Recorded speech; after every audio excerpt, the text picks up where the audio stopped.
दोस्तों, आज की कहानी। राहुल और मोहन वे दोनों एक क्लास में थे और एक दूसरे के अच्छे दोस्त थे।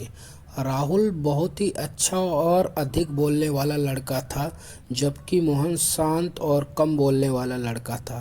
राहुल के माता पिता बहुत अमीर थे, जबकि मोहन एक साधारण परिवार से था।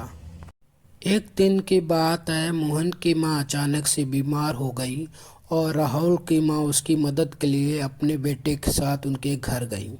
वहां पहुंचकर पता चला कि मोहन की मां अस्पताल में भर्ती हैं और वहां अभी तक उनका अच्छे से इलाज नहीं हो पा रहा था।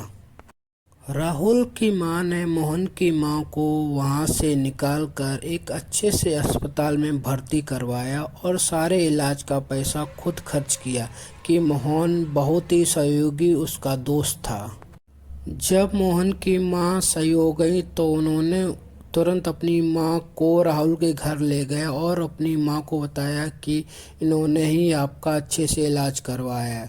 फिर मोहन की मां ने राहुल को और उसकी मां को देखते हुए उन्हें दुआएं दी। इस पर राहुल की मां ने कहा कि ऐसा मैंने इसलिए किया क्योंकि मुझे अपने बेटे को सीख देनी थी कि हमें हमेशा अपने समाज में लोगों की मदद करनी चाहिए। राहुल और मोहन अच्छे दोस्त थे, लेकिन इस घटना के बाद उनकी दोस्ती और मजबूत हो गई। वे दोनों हमेशा एक दूसरे की मदद करने के लिए उपलब्ध रहते थे और एक दूसरे के साथ ज़्यादा समय बिताने लगे। वे दोनों के बीच एक गहरी दोस्ती बन गई और समझ भी हो गई। ये कहानी हमें बताती है कि आपको एक दूसरे की मदद करनी चाहिए।